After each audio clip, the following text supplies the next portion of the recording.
Theseus is one of the most amazing heroes of Greek mythology. Hello, welcome back to my channel. My name is Chantel, but you can call me Chanty, and welcome to another episode of Myth, Legends, Fairytales, and Makeup, the series where I usually tell you the original story that led to some very popular films, but today my husband Sean is here to tell us the story of Theseus. Hello. I don't know much about Theseus. I know he killed the Minotaur, and that's about it. Basically what he's known for. But supposedly there's a lot more that he did in his life that Sean's going to tell us about today while I do his makeup. So, without further ado, let's get started. So, as Chantal said, the story of Theseus, the guy who killed the Minotaur inside the labyrinth. Now, before I get into the big story of him killing the Minotaur, there's a lot of backstory to Theseus. Like, for instance, his father, King Aegeus, was the king of Athens.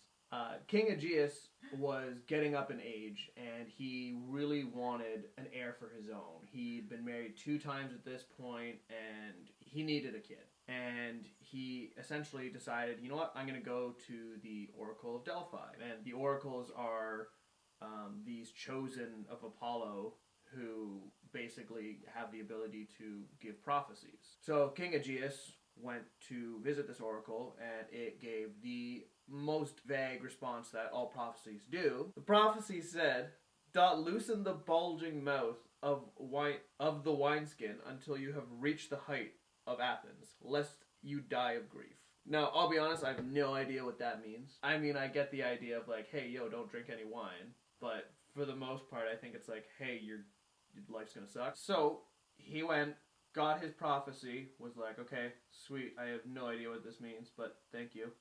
He left.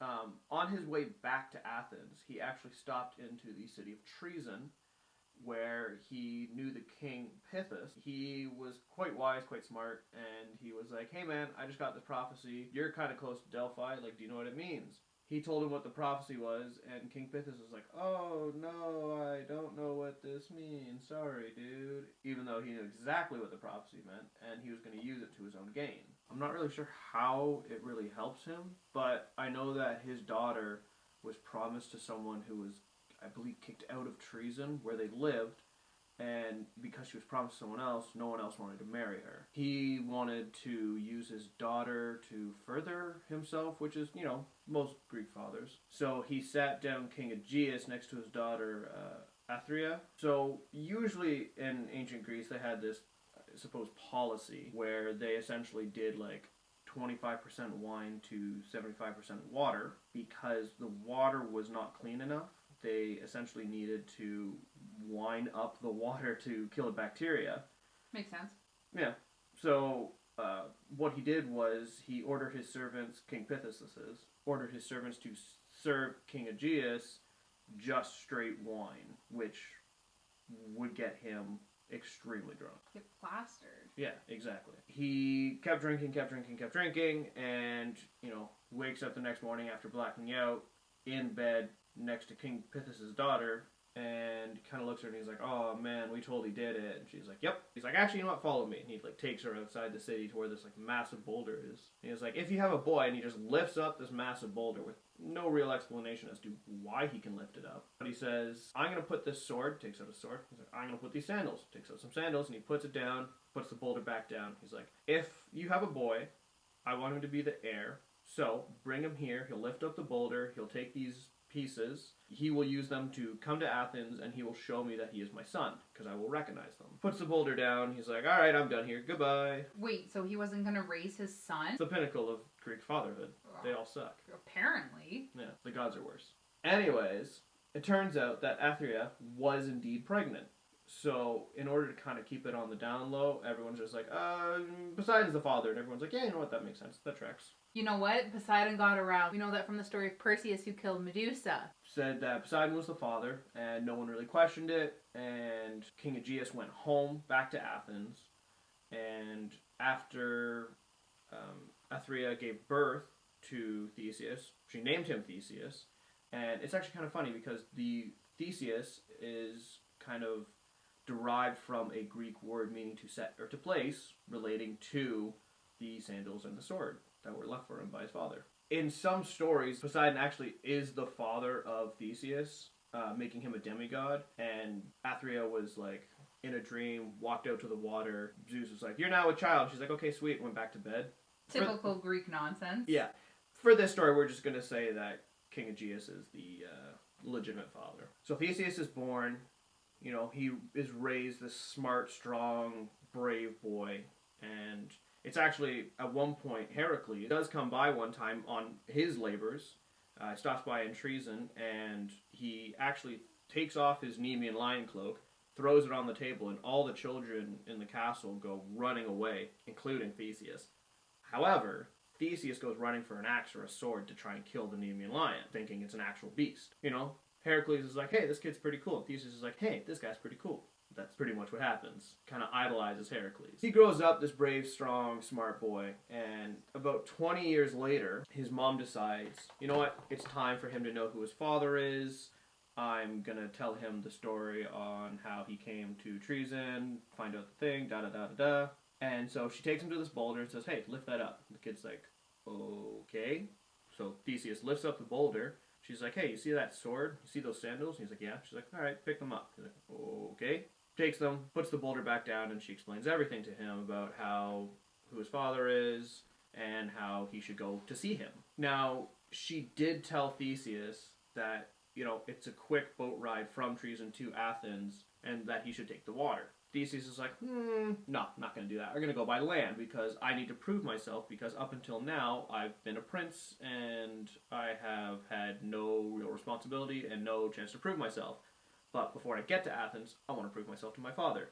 But I'm going to do it the right way. I'm not going to actually try and seek out any violence or anything like that. I'm just going to let it come to me, and I will solve it if that happens. So part of the reason why Theseus' mom wanted him to go by sea is because it's a lot less dangerous, because on the road, on land, there's a lot of bandits.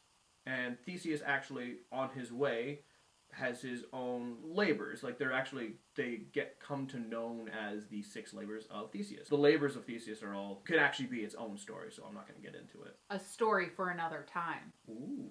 Theseus, going through these 6 labors, finally makes it to Athens. So Medea, who is King Aegeus' new 3rd wife, actually meets him at the castle doors and looks at him and says, this kid's about 20 years old. He's from treason. My husband was in treason 20 years ago. He kind of looks like him.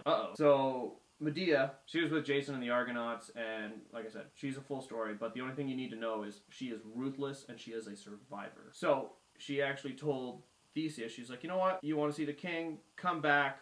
We're having a banquet tonight. Why don't you join us?" And Theseus is like, "Yeah, sure, that sounds good." Now, the reason Theseus actually wasn't raised in Athens is because of what Medea's about to do. If Theseus were to be raised in Athens, that would make him a target for all of King Aegeus' brothers, who would technically be next in line for the throne.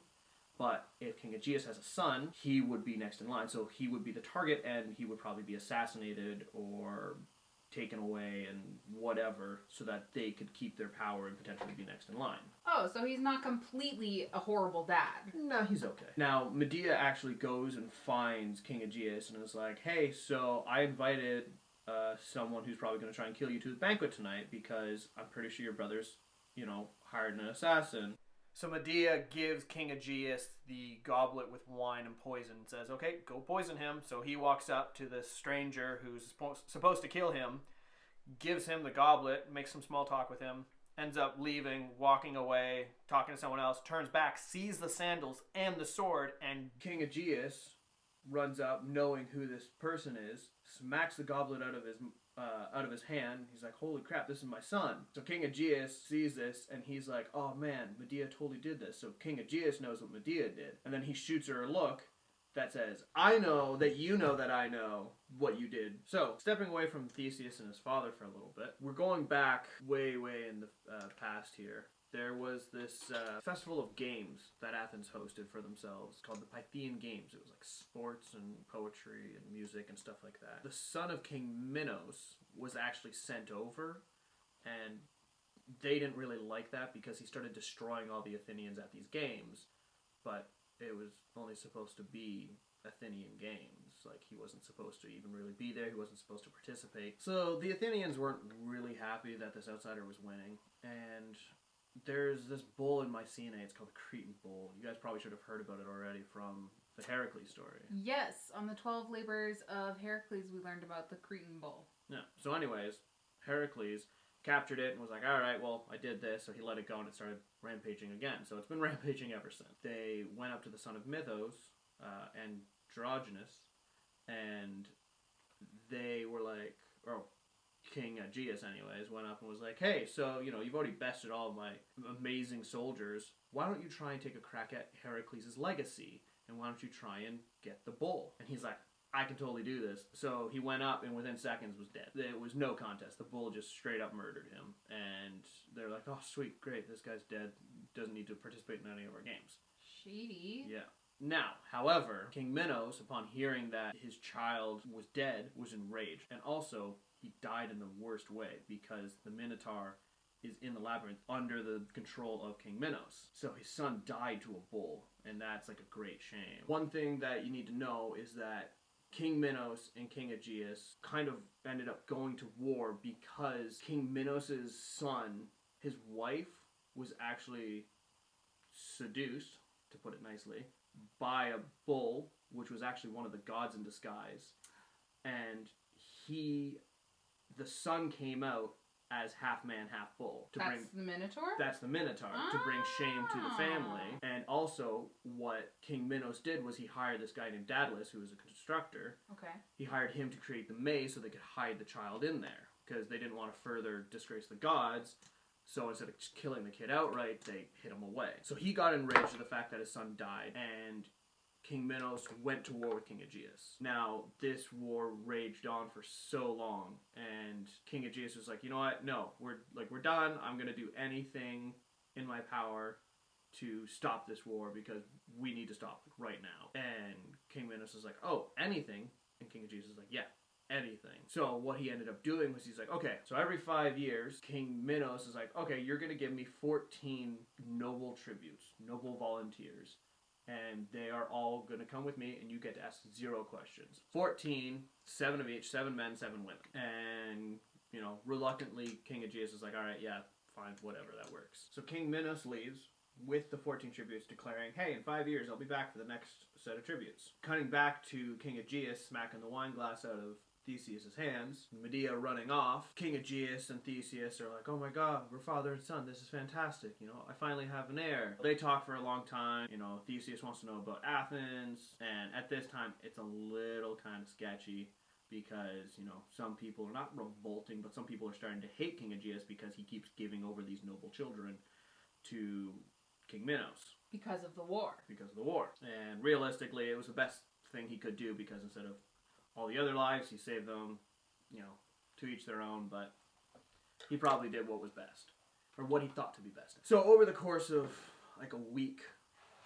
Theseus actually learned of the Cretan bull, and one morning he just kind of snuck off, and he wrestled it and literally brought it back. The city rejoiced and was like, man, this guy Theseus is awesome. And so what they did was they finally sacrificed the bull, and they finally were like, okay, sweet, we don't have to worry about this Cretan bull anymore. This freaking annoying thing. So after a while of Theseus kind of like wandering around the city and like learning about the city, he actually finds out about all of this information about the war, about the tributes, about having to give up these noble children. And because it's coming close, like another cycle is coming through. So this cycle is coming through, and so he learns of this even though the king tried to keep it from him. And so he actually went up to one of the boys that was actually supposed to be going, and Theseus is like, hey man, let me take your place. And the guy's like, done. Without telling his father, you know, King Minos came to collect the tributes, and the boy that was supposed to be there was a no-show, and King Aegeus is like, okay, well, someone go get him. Theseus walks out, and he's like, hey, no, sorry, I'm here. King Aegeus is like, no, hold up, you're not going. You're my son, you just got here. And he's like, well, you can't send all these kids off to their death from all these other families without sending your own. And don't worry, I'm going to figure this out. I'm going to deal with it. I'll come back home. He's like, no, you can't do this. And he's like, listen, you have to let me do this, and I'll make you a promise.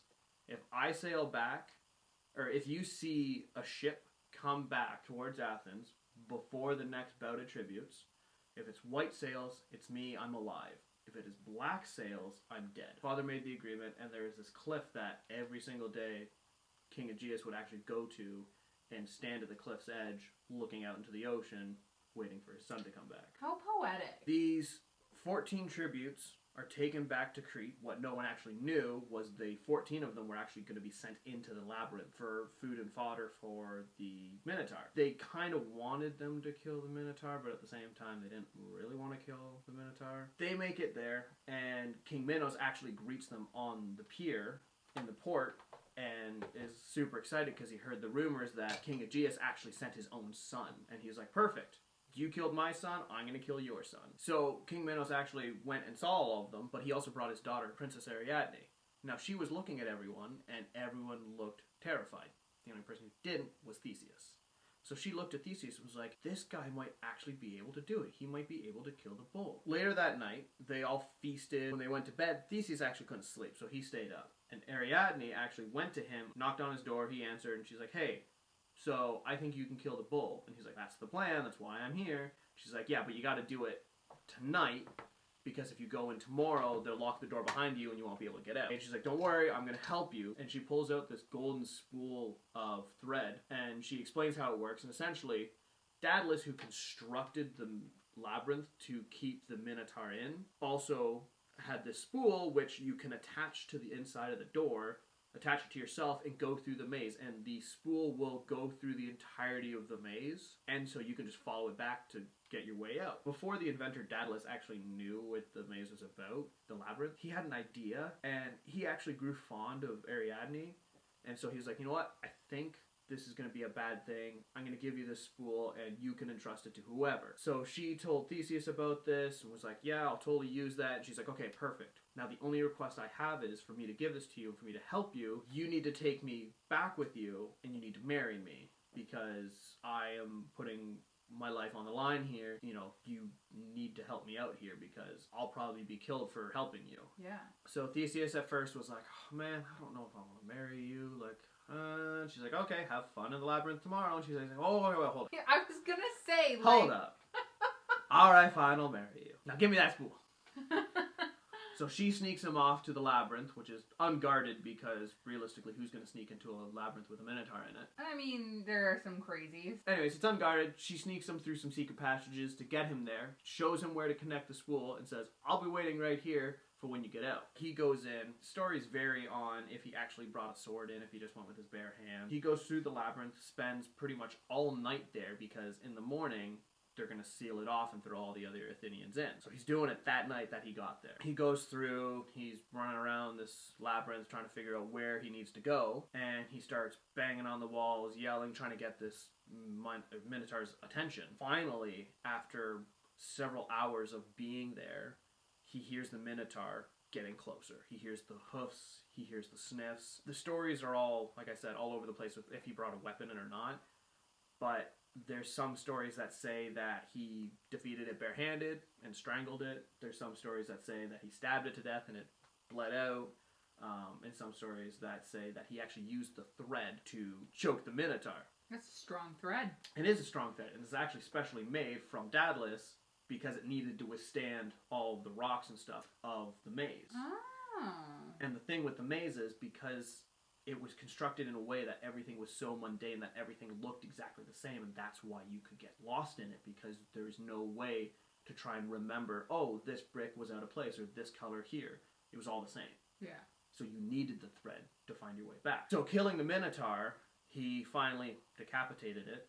That's why I assume he brought in a sword. Decapitated it and left. Followed the thread back to the end, took the Minotaur's head, and threw it to the side. And that is more or less the first part of Theseus' story. There's more? There's so much more. Theseus is one of the most amazing heroes of Greek mythology. He has a lot to go on. He's part of the... He intertwines with pretty much all the heroes.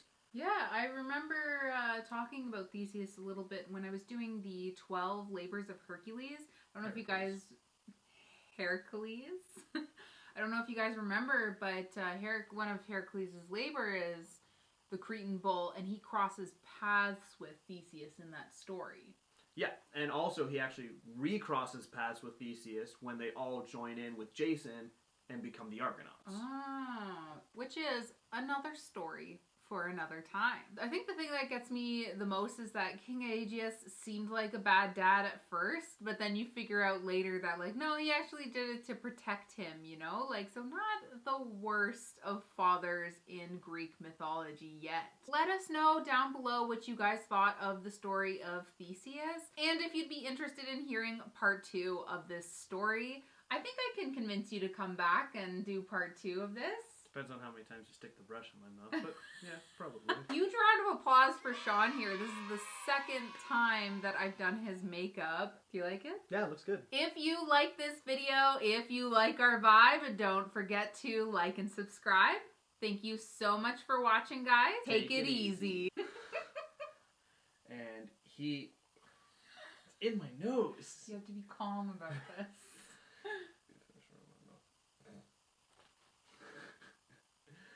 The prophecy says, You did that on purpose.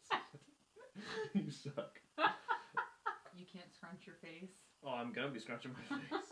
Gotta try not to. Okay. Poseidon actually is the father. Oh. Whoa, that's some black makeup. I said it That he knows, that you know, that he knows. So, yeah, so King Aegeus